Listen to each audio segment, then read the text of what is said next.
Wichita, Kansas, February 25, 2005. A quiet morning, pale sun on frozen lawns. In the suburb of Park City, a convoy of unmarked cars rolled down Independence Street. At 10:45 a.m., officers surrounded a beige house with trimmed hedges and a white pickup in the driveway. Inside lived a man everyone knew, Dennis Rader, 60 years old, church council president, compliance officer for the town.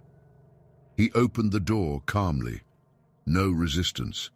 He looked at the officers and said, almost politely, "I guess you found me."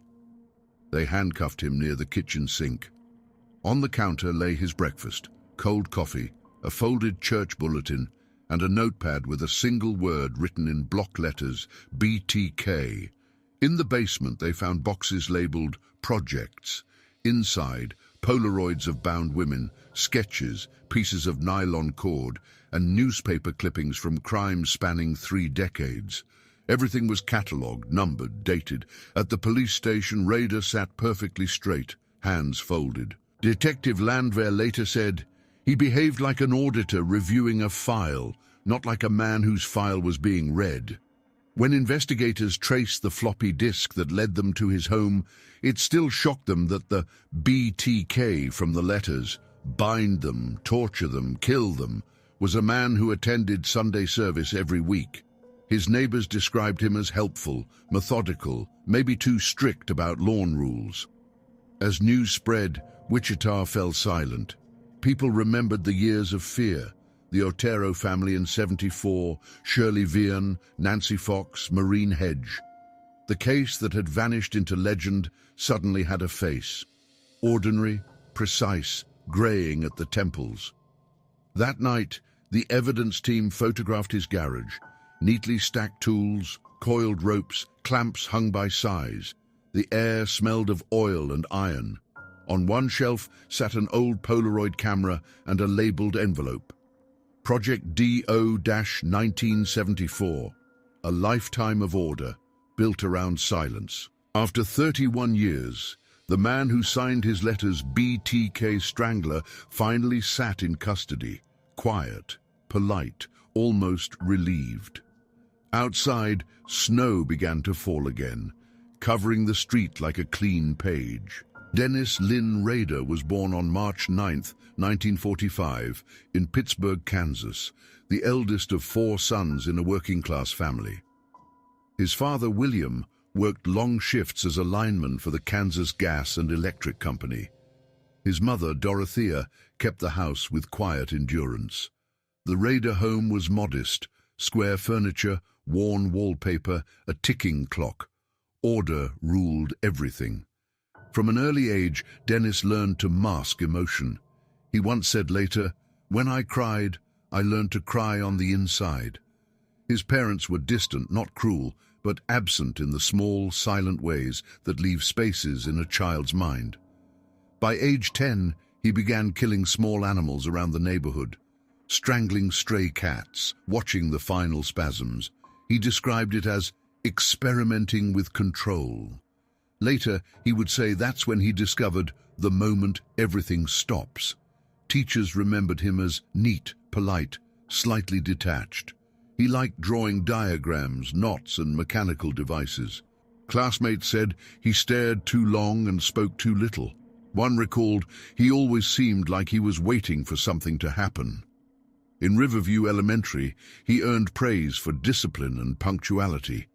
But at home, he built tiny traps for birds and kept them hidden behind the shed.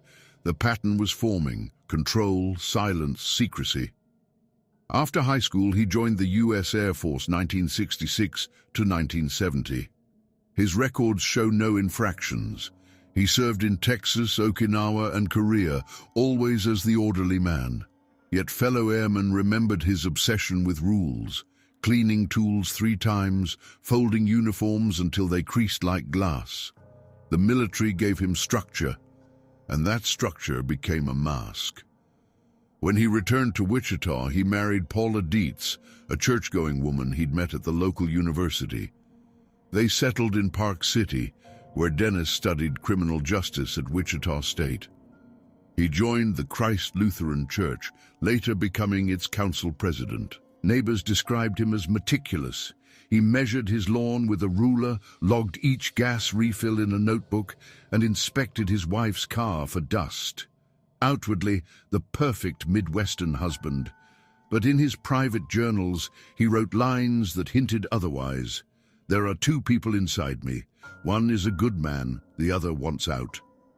By 1973, he had begun what he called projects, fantasy logs of imagined victims written like police reports. Each entry had measurements, sketches, and time schedules. He wasn't improvising, he was planning. The world around him saw discipline. He was building a system. In his church, he prayed about order. In his mind, he designed cages. By the time winter of 1974 arrived, Dennis Rader was ready to give his other self a name built from the pattern he had rehearsed all his life. Bend, torture, kill. January 15th, 1974. A low winter haze hung over Wichita, Kansas, when Dennis Rader stepped out of his 1966 Plymouth Valiant and walked toward 803 North Edgemore Street. The suburban quiet of that morning would never return. Inside that house lived the Otero family, Joseph, Julie, Joseph Jr., and Josie, an ordinary Air Force veteran's household. Neat yard, small dog, curtains drawn against the cold. Rader carried with him a .22 pistol, plastic cords, and an obsession he called a project. He had chosen the Oteros after watching the neighborhood for weeks, memorizing schedules, the family car, and the pattern of light in the kitchen window. He expected Julie alone. Instead, the entire family was home. At around 8 a.m., he entered through the back door, cut the phone line, and confronted Joseph Otero in the living room. Court records describe his words precisely. "I'm wanted in California. I need your car and some money. If you cooperate, nobody gets hurt." It was a lie he used often, to keep control. He ordered everyone to the floor. His tone was flat, methodical, military. Joseph Otero, a former Air Force sergeant, tried to protect his wife and children, but the intruder moved with quiet certainty. He bound them one by one with ropes taken from his bag, adjusting the knots like measurements on a blueprint. Julie's wrists first, then the children's. His notes would later record this as Phase 1, restraint confirmed. In his later confession, Rader spoke about the moment without emotion. "I put plastic bags over their heads. They struggled. I had to redo the cords several times." Autopsy reports confirmed strangulation as the cause of death for all four. He moved from father to mother, then to the children. The entire act lasted less than an hour. When he left, he took small trophies, Joseph Otero's wristwatch and a radio. He walked back through the yard, closing the gate behind him. Neighbors noticed only a man in workman's clothes, calm, head down against the wind. Inside the house, silence expanded, broken only when the Oteros' eldest son, Charlie, returned from school later that day and found the bodies. Police described the scene in clipped language: all victims bound, signs of planning, no ransacking, deliberate. The words "sexual motive" appeared in the margin of the first report, later crossed out. At that time, Wichita had no idea a serial pattern had begun. The case was listed as home invasion, no fingerprints, no forced entry, just precision. That night, Dennis Rader wrote his first line in a new notebook: Project Otero, executed January 15th, 4 down, the code works. Detectives from Wichita PD arrived before noon. The scene inside 803 North Edgemore was motionless, cold. Joseph Otero lay near the bedroom door, cords looped around his neck and wrists. His wife, Julie, was on the bed beside a fallen chair. The two children were in separate rooms, both bound the same way. The knots were identical. Every line of rope had been cut cleanly, with a knife that was later found wiped on a towel. Nothing else in the house was touched. The officers noticed something else, a meticulous pattern. The blinds were half drawn, drawers closed, even the dog fed. One investigator later told reporters, "It looked like someone staged a lesson in control." Forensics recovered footprints from size 11 military-issue boots and a single fingerprint on a glass, never matched. The phone line had been severed at the wall. Whoever had done this had planned it in advance, step by step. Across town, Dennis Rader returned to his job at the Coleman Company, a supplier of outdoor equipment. He ate lunch at his desk, answered the phone, smiled at co-workers. No one knew that. Only hours earlier, he had strangled an entire family. In his later testimony, he described the day as routine, almost peaceful. The case consumed Wichita. Newspapers printed the family portraits under headlines reading, "Murder Mystery Shocks Quiet Suburb." The police received hundreds of tips, a traveling salesman, a drifter, even military deserters, but nothing held. The FBI profiler who later reviewed the scene wrote, "Killer demonstrates need for order, not impulse. Likely educated, disciplined, white male. Offender may collect mementos, every line would prove true." Rader, meanwhile, was already preparing his next project. He began keeping clippings of the Otero case in a locked drawer. He studied how journalists described him: unknown, phantom, ghost. The anonymity thrilled him. He drew diagrams of knots, lists of potential targets, and rehearsed entry tactics in the basement of his home in Park City. To his wife, Paula, and 2 small children, he was a quiet, strict father, active in church and the local Cub Scouts. The Otero investigation drifted into silence. Weeks passed, then months. Leads died out. Wichita wanted to forget, but Dennis Rader did not. In one of his later notes to police, he would write, "When they sleep again, I will wake them." By spring 1974, the Otero murders had become a local nightmare spoken of only in lowered voices. Wichita returned to its ordinary rhythm: church picnics, factory shifts, quiet suburbs. But something invisible lingered. Police still patrolled Edgemore Street, though there were no leads left to chase. Every report ended with the same line: no suspect identified. Dennis Rader watched the city forget. Each morning he read the Wichita Eagle at his kitchen table, the case fading deeper into the inside pages. He clipped every article, dated it, filed it. In his journals, later seized by police, he wrote, "They have moved on." That is the test.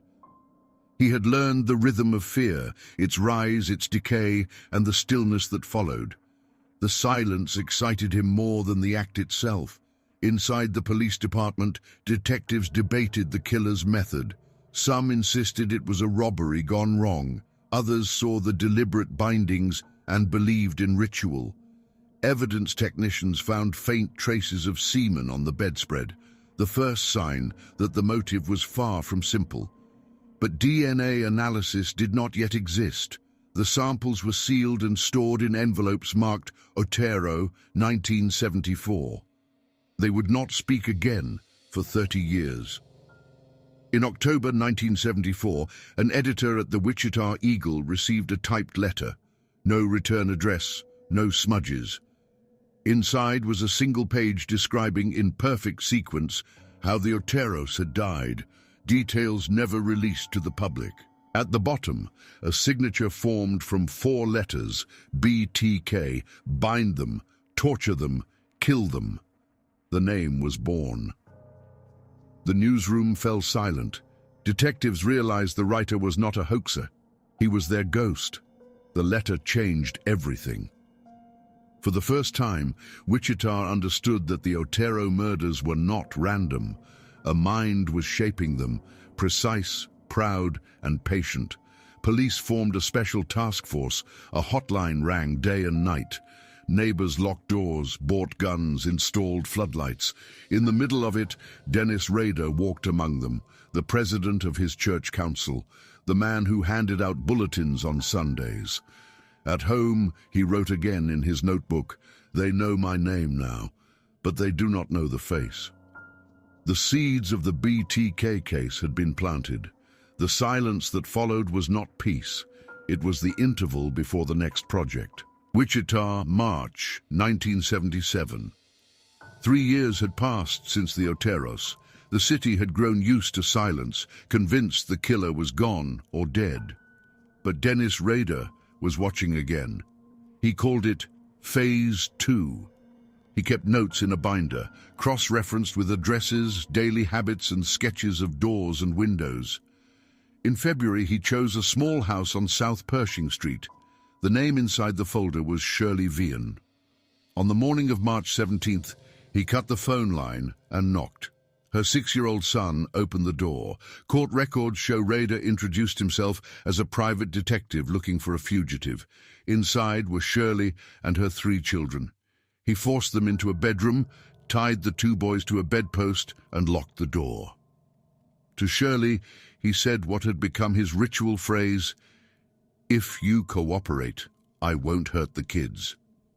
It was never true. He made her undress, bound her wrists and ankles with cords from his pocket, looped a rope around her neck and pulled tight. She struggled. The children heard furniture fall. Minutes later, the house went silent. When the boys escaped, they found their mother on the floor, a plastic bag over her head, her body cold. The police arrived to find the same symmetry as before, knots identical to those at the Otero home, drawers untouched, and a single footprint near the window. The killer had left the scene cleaner than he found it. Rader returned home to Park City and made a note in his log. Project number 5, Shirley Vian. No control errors. That evening he joined his family for dinner and attended a church meeting. No one noticed the small scratches on his hands. By December that year, he was ready again. He had watched 25-year-old Nancy Fox for weeks, her route from work, her habits, her evenings alone. On December 8th, he broke into her duplex through a rear window, waited in the shadows, and when she entered, flicked the light switch. She froze. He told her calmly who he was. "I'm the one who killed the Oteros." But then he bound her with pantyhose, looped a cord around her neck, and strangled her as she prayed. When it was done, he washed his hands in her sink, wrote a note, and left through the back alley. The next morning, Wichita police found her on the bedroom floor, arranged with precision. A mirror had been moved to face her body, a detail Rader later admitted completed the scene. Investigators connected the pattern instantly. The Otero killer had returned. That winter, Rader sent another letter to the Wichita Eagle, beginning with a single line, "Now you know my work. The code is alive." After Nancy Fox, Wichita fell into a ritual of fear. Locks changed, alarms sold out, streetlights stayed on all night. Then nothing. Months turned into years. The city began to hope the killer had died or moved away. But Dennis Rader was still there, aging, working, raising his family. He had learned patience.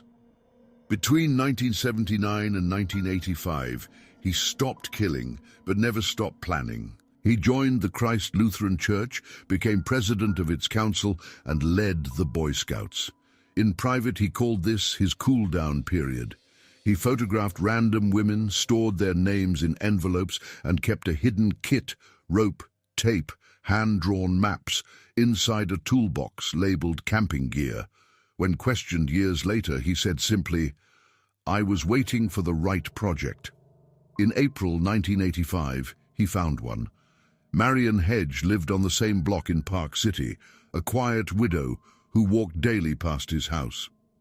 On the night of April 27th, he attended a church function, then slipped out early, claiming illness. He parked near Hedge's home, entered through a sliding door, and waited in a closet. She returned around 10 p.m. He attacked swiftly, strangled her with a cord, and wrapped the body in black plastic. Then he returned to the church and rejoined the group as if nothing had happened. Her body was found 8 days later beside a dirt road near K-96 highway. Investigators noted the familiar knots. The BTK signature had returned after 8 silent years. Rader wrote in his diary that night, "Project number 7 complete. Performed under cover of faith." After Hedges' murder, fear crept back into Wichita.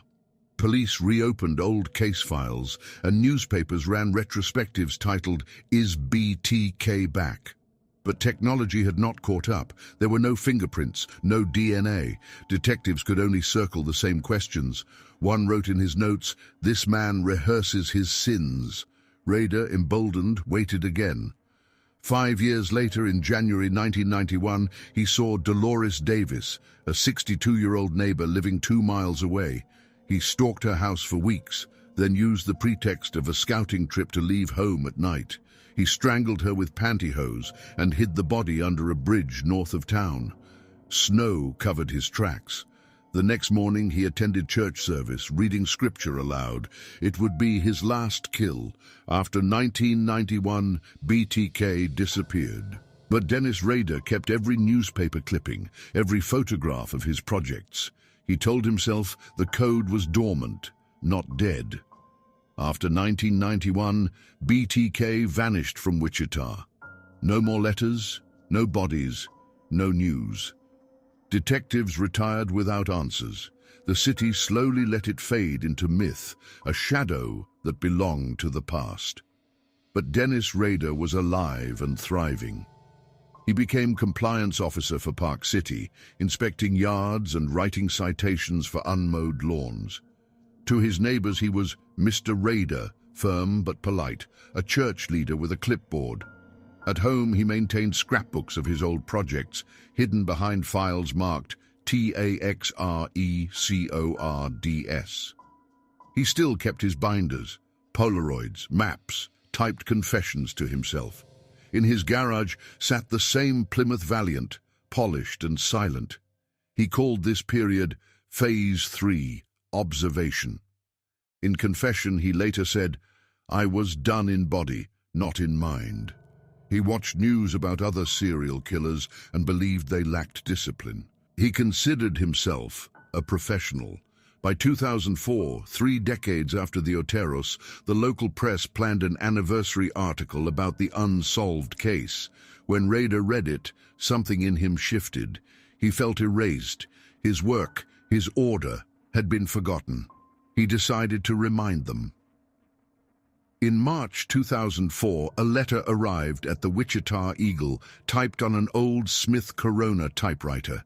It contained a photocopy of a driver's license belonging to one of his victims and a word he hadn't used in 25 years, BTK. Police could hardly believe it. The case was reopened, and for the first time, DNA from old samples was tested. Still, BTK toyed with them. Over the next year, he sent packages hidden in cereal boxes and envelopes left in public libraries. Each contained souvenirs, maps, and typed confessions. One message read, "Can I communicate through a floppy disk safely?" Be honest. Detectives answered through a newspaper ad. Yes. They traced the metadata on the disk to the Christ Lutheran Church and to its president, Dennis Rader.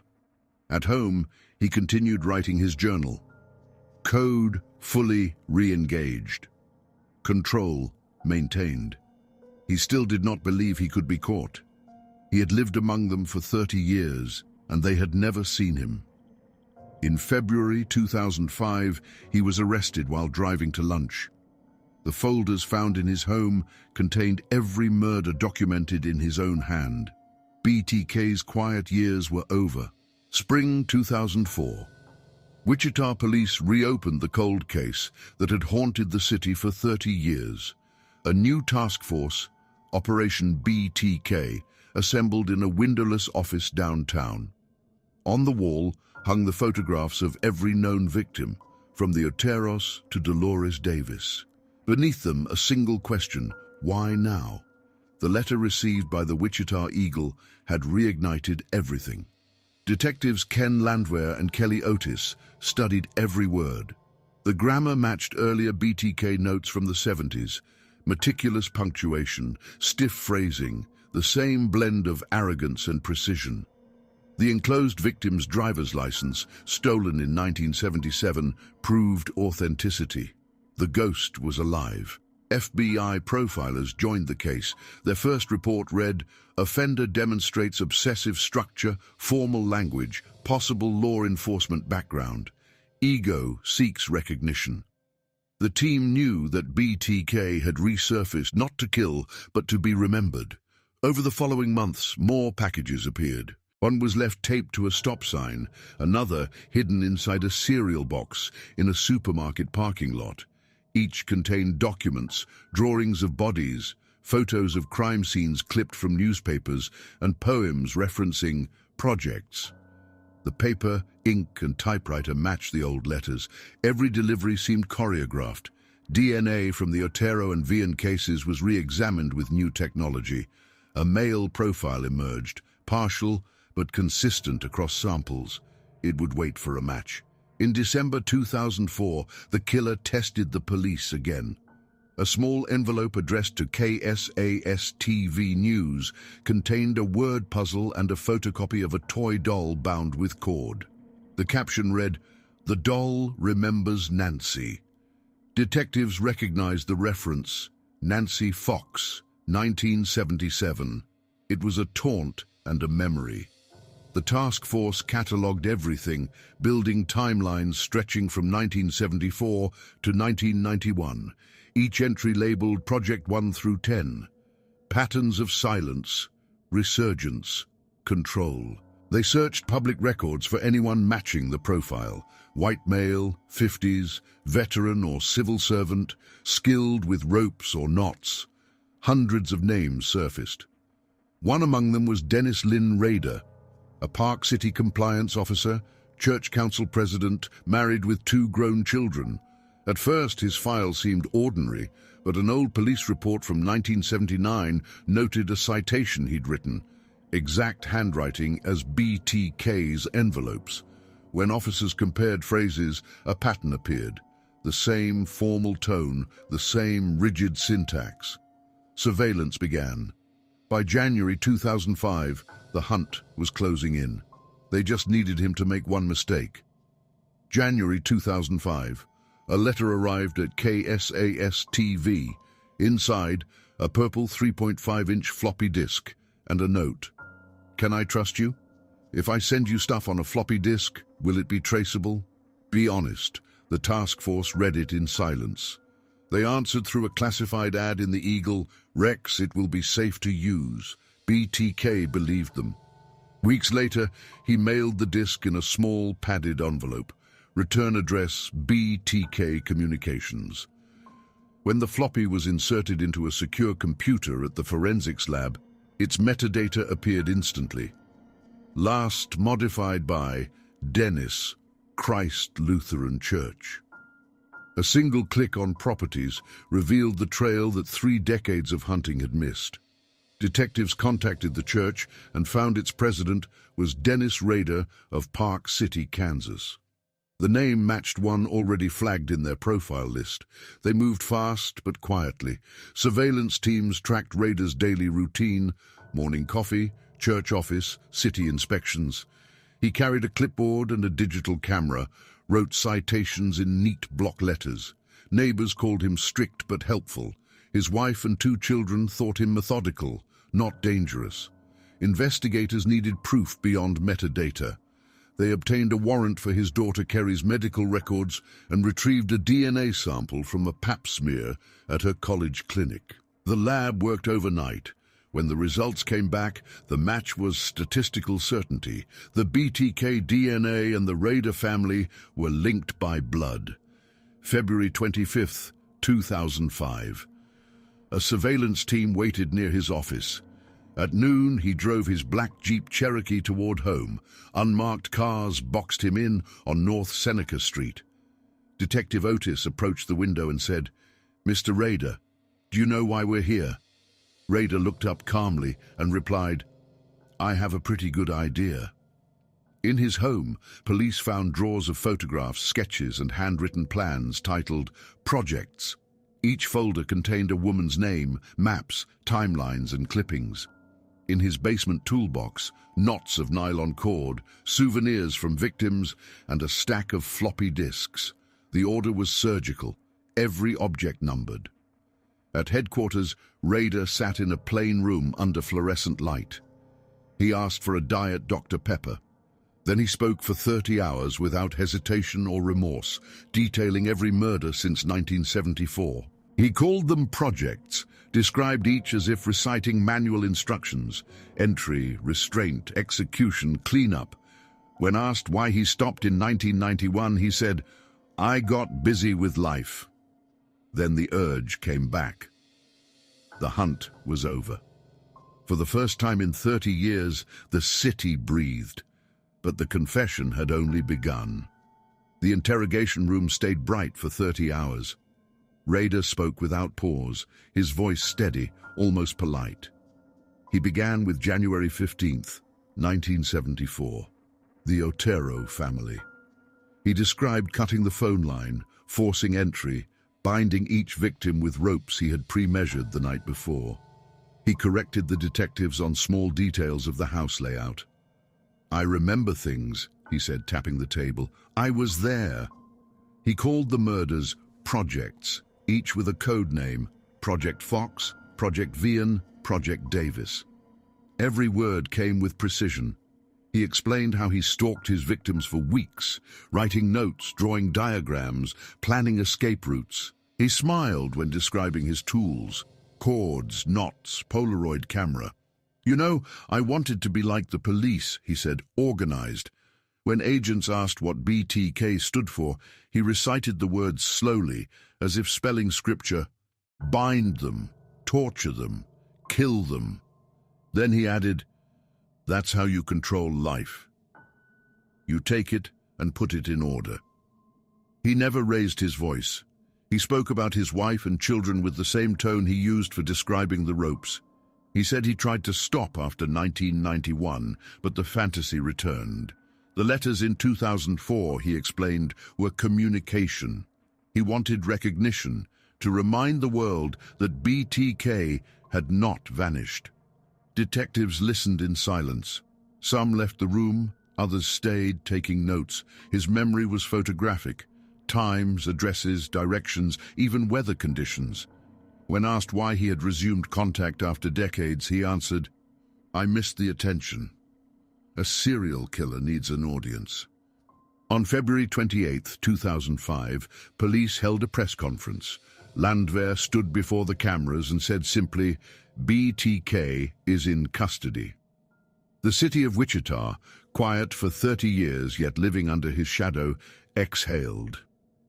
In court, Rader wore a suit and glasses.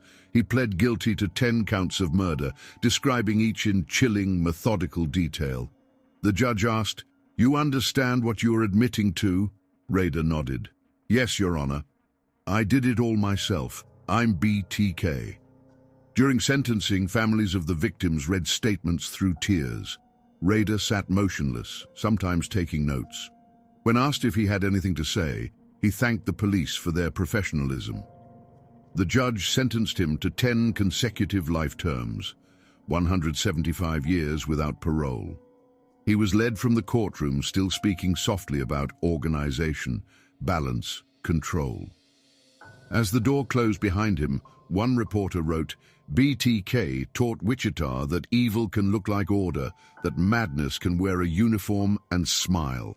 El Dorado Correctional Facility, Kansas. A single cell with white walls, steel bed, and no sound but the hum of the vent. Rader was inmate number 008173. He woke every morning at 6, folded his blanket twice, aligned his shoes at a perfect right angle beneath the bed. The guards called him the orderly. He kept a notebook, neat handwriting, small sketches of knots and diagrams of projects redrawn from memory. He called them spiritual reflections.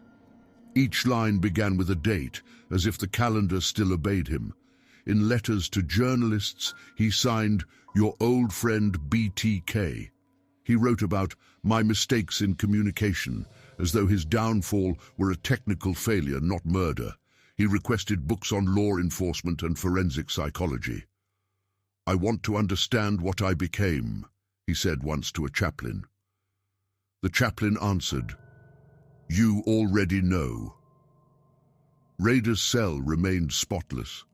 He inventoried every item weekly: 2 pencils, 1 Bible, 1 radio, 1 stack of envelopes. "Order brings peace," he told his counselor.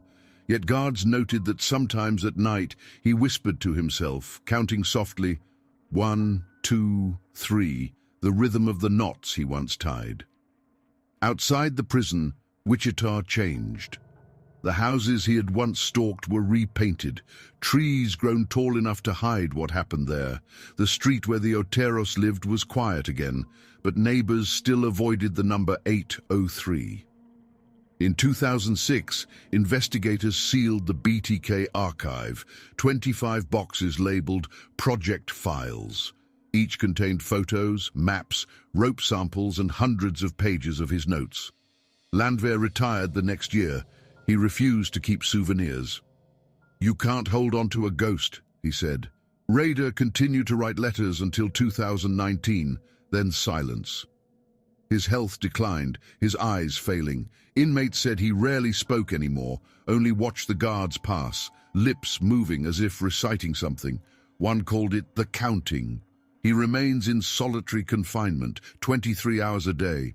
When asked once by a reporter if he regrets, he answered, "Regret is disorder.